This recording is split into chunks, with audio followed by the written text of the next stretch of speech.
foi bem intenso, foi uma coisa bem totalmente inesperada, gente. E assim, a gente via que a coisa piorava, toda a ligação. E ela saiu gritando assim, com uma roupa de adulto, e no meio do barro: tia, tia, hoje eu estou de aniversário.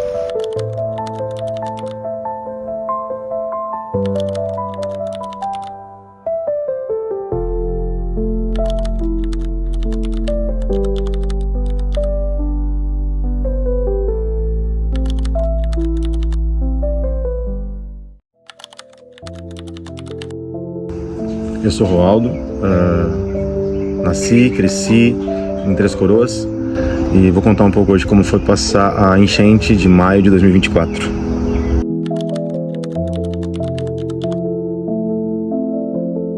No momento em que a gente percebeu que a gente estava chegando, a gente já estava alguns dias de alerta, a gente estava acompanhando a previsão do tempo também, acompanhando as redes sociais para estar a par de tudo que estava acontecendo. E foi bem intenso, foi uma coisa bem totalmente inesperada. A gente estava no momento estava dormindo e a minha filha me acordou, onde a gente conseguiu levantar e tentar de alguma forma amenizar o máximo possível de danos.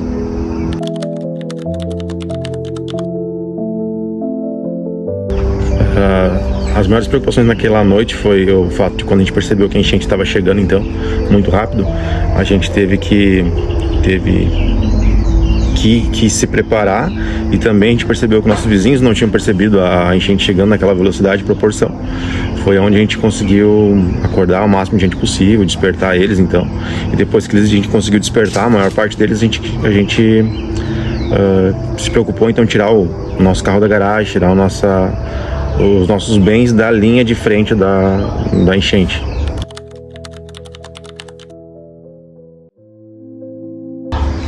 Os maiores desafios a ser enfrentado é o fato de quando a gente se deu por conta do que a enchente causou, do estrago que ela causou.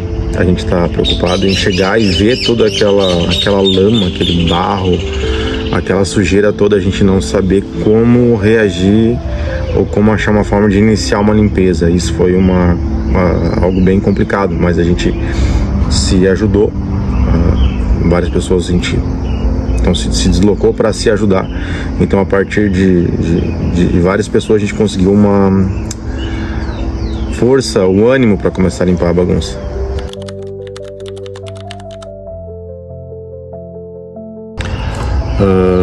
Primeiramente, acho que a questão emocional é onde a gente às vezes sem chão, sem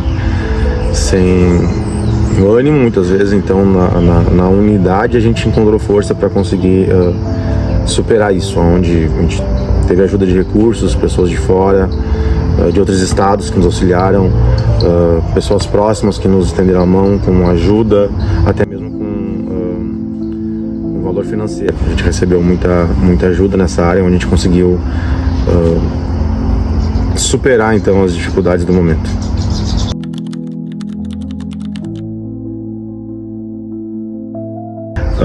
O que mais mudou na nossa vida, na minha vida após a enchente, eu acredito que é a percepção da nossa de quão frágil a gente é. A gente por vezes se apega tanto a bens materiais e percebe que por vezes a gente se desgasta muito por isso, aonde num simples sopro, numa simples circunstância pode ser tomado da gente de uma hora para outra. Então aprendi a não se apegar tanto ao material e sim focar naquilo que de fato tem um verdadeiro valor.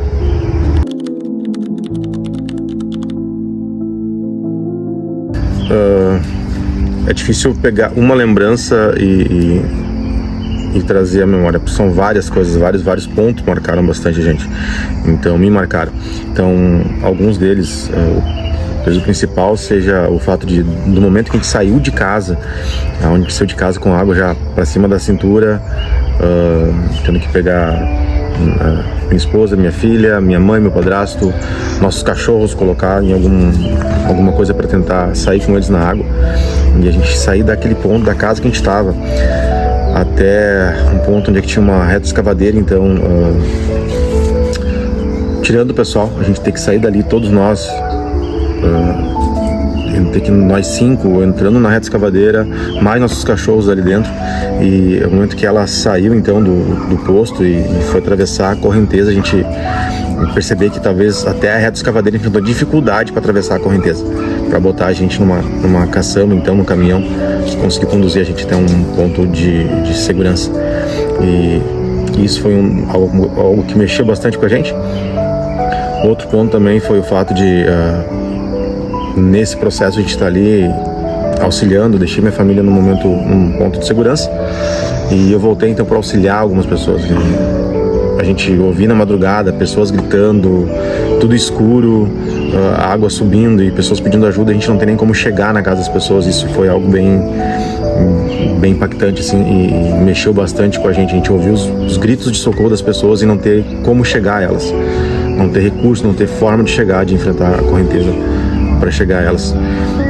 Mas algo que mexeu muito comigo foi o fato de, mesmo depois de ter ajudado ali o pessoal, eu auxiliei algumas pessoas a subir na caçamba para se proteger, ajudei algumas pessoas a se abrigarem, e depois de passar essa adrenalina, de sentar num lugar e me dar por conta do que estava acontecendo, aquilo foi bem forte. Enquanto eu estava com a adrenalina a mil, eu não tinha percebido, eu simplesmente estava funcionando e ajudando no modo mais eficiente possível. Só que quando a adrenalina baixou, foi onde eu me dei por conta do que estava acontecendo e da real proporção que a gente estava vivendo para a nossa cidade, algo histórico.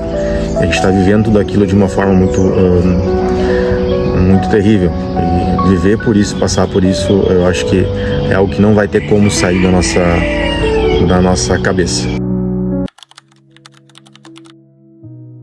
Meu nome é Victor, eu trabalho aqui nos Bombeiros Três Coroas e eu atuei frente às enchentes aqui do município em 2024, no mês de maio.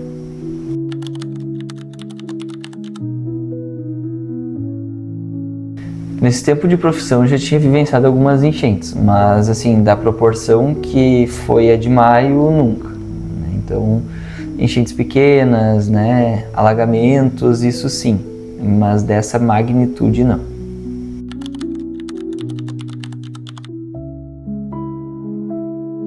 Nós estávamos na nossa sede antiga, lá na Rua da Indústria, perto da pracinha, e ali começaram várias ligações, né? O nosso quartel ele já estava alagado, já estava cheio de água, mas ainda estava operante, então nós ainda estávamos trabalhando lá.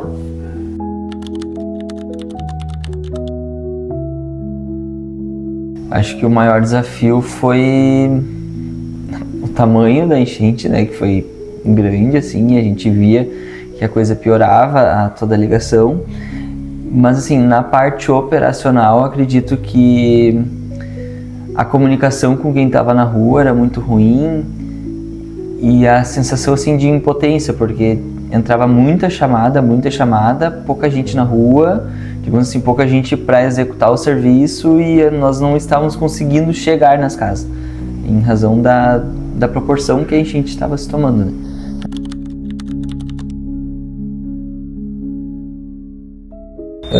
Basicamente assim, na noite da enchente, que foi na madrugada ali onde tudo saiu do controle, digamos, eu tinha muitas pessoas trabalhando lá junto, né? Nós estávamos com voluntários, empresas de rafting, prefeitura, enfim, todos os órgãos que pudessem nos ajudar estavam lá. E aí, enfim, nós recebemos os chamados pelo telefone, as pessoas também começaram a ir lá no quartel, tanto quando nós ainda estávamos lá na sede dos bombeiros, quanto na hora que a gente foi lá para a brigada, o pessoal começou a ir para lá, porque o telefone ele ficou inoperante, então eles não conseguiam mais contato. E aí foi o caos, né? Foi o caos, o pessoal começou a ligar para o meu telefone, ligava para o vizinho, ia lá no quartel chamar. Então, basicamente era assim que acontecia. Quando a gente conseguia contato com alguém que estava na rua, dentro dos botes, a gente informava, ó, lá na rua tal, tem alguém precisando de ajuda. Só que chegou em determinado momento que isso não aconteceu mais. Porque nós não tínhamos mais telefone, né, para entrar em contato com o pessoal que estava na rua, e outra porque a cidade inteira precisava de ajuda. Então eu já não precisava mais informar, nessa rua precisa de ajuda. Tipo, todos precisavam de ajuda. Então, nesse sentido, foi assim que se desenhou mais ou menos, né?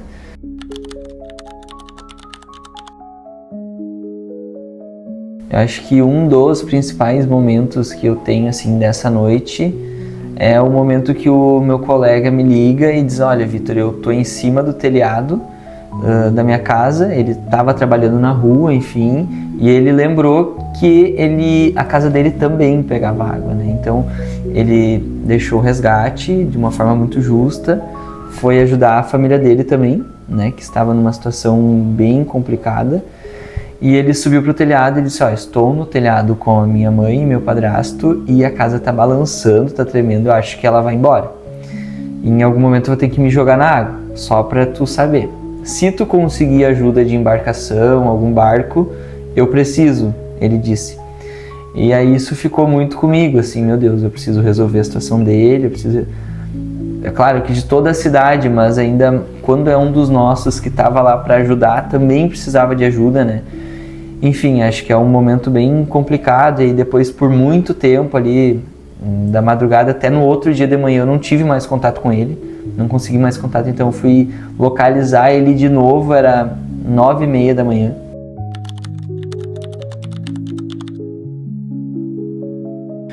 Acho que pros dois, assim, que o financeiro importa muito pouco, porque eu lembro que eu falava: olha, se ninguém morrer, se ninguém se machucar, eu não me importo com a minha casa, não me importo com o meu carro, eu não me importo com nada disso. E assim, principalmente também como profissional, quão importante é a gente se capacitar cada vez mais, né? Claro que, da forma que essa enchente foi, não existe treinamento que nivele com o que aconteceu.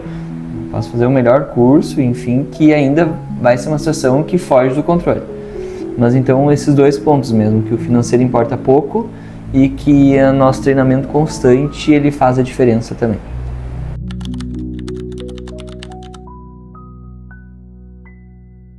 Acredito que, assim, seguir muito as orientações, tanto que vem da Defesa Civil do Estado, as orientações que a gente comunica com a comunidade. Então, é uma das coisas que a gente orientava, às vezes, as pessoas: ó, aqui é uma área de risco, a senhora não pode ficar aqui. E aí depois acabava que a gente precisava ir lá fazer o resgate também. Então acho que o ponto principal é esse, né? Seguir as orientações de órgãos oficiais, que trabalham com segurança, que trabalham com as previsões de tempo, né? Acho que é um principal ponto.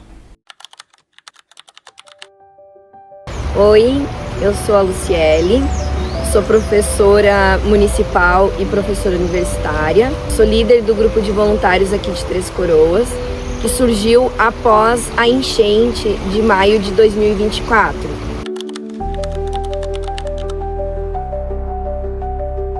Atualmente, além das casas que a gente tem agora uma parceria com a Prefeitura de Três Coroas, que da reconstrução de casas, que ainda temos em torno de umas 56 casas na lista de espera, além das que ganharam na compra assistida do governo federal.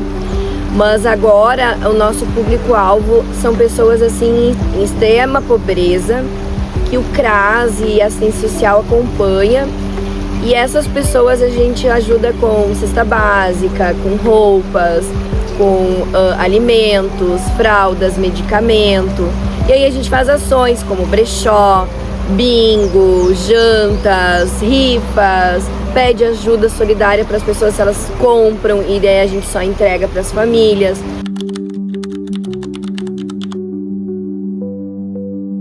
Nasceu ali na enchente, nós tínhamos as casas para limpar e aí durante essas limpezas que eu criei vários grupos de WhatsApp, pessoal de Osório, pessoal de Rolante, pessoal de Nova Hartz, de Igrejinha, de Gramado, de Sapiranga, eu tinha gente de Torres.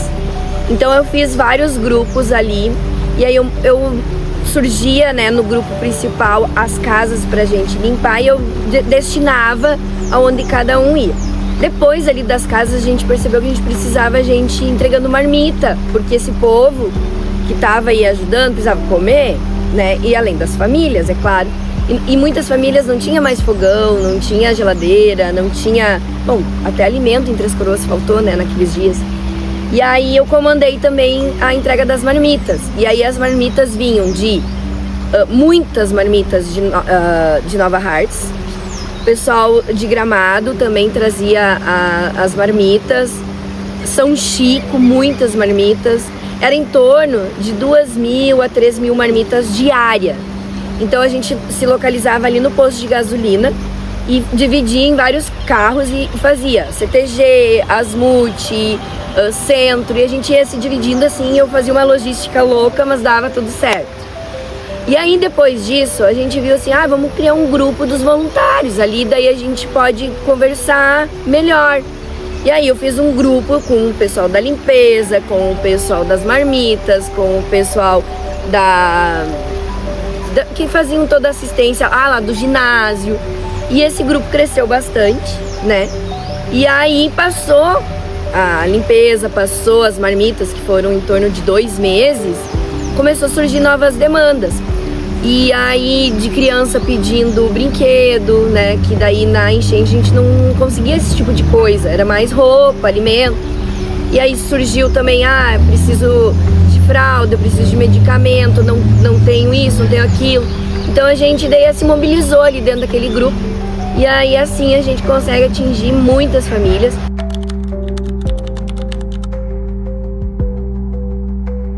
Eu acho que foi quando eu fui entregar uma marmita para uma menina, por isso que eu quis continuar nesse trabalho.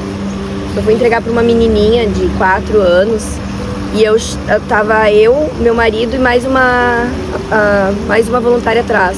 E eu cheguei com a marmita entregando para aquela família ali na Eucaliptos e ela saiu gritando assim com uma roupa de adulto e no meio do barro, tia, hoje eu estou de aniversário. Aí eu disse, eu não acredito. Daí tinha a retroescavadeira, tinha os homens na rua tirando barro. Eu chamei todo mundo pra cantar parabéns pra ela. Daí a gente cantou parabéns pra ela. E esse depoimento eu dei na internet, foi meu primeiro vídeo viralizado. E daí eu disse, gente, eu tenho que fazer alguma coisa. E aí surgiu muitas pessoas querendo doar brinquedo, um bolo. E aí à tarde nós fomos lá na casa dela levar um bolo de aniversário, fizemos uma festa e eu levei brinquedo para ela e para as crianças que são irmãs dela, que eram 4. E aí, meu Deus, e ela gritava, ela dizia, eu vou ganhar presente e meus irmãos também. Daí foi um chorotel, todo mundo chorou e eu me emociono cada vez que eu lembro dela e da carinha dos irmãos que naquele barro todo, naquela sujeira toda, eles estavam ganhando vários brinquedos.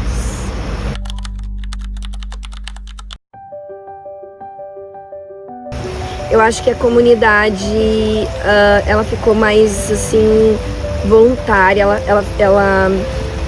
ela viu que tem mais pessoas que precisam de ajuda, né? E eu acho que ela é mais solidária. Eu tenho uma mensagem assim, muito grande no meu grupo, assim, é ajudar sem julgar, né? Porque ganha isso, porque ganha aquilo. Ajude com o coração, né? Ajude o que você pode ajudar. Se a pessoa está pedindo ajuda, é porque realmente ela precisa. E se a gente pode ajudar, por que não? E por fim, convido todo mundo a seguir então o grupo de voluntários Três Coroas, é voluntários _Três Coroas. É um grupo assim, que tem bastante vídeos, é tudo ali que a gente posta, que a gente pede ajuda.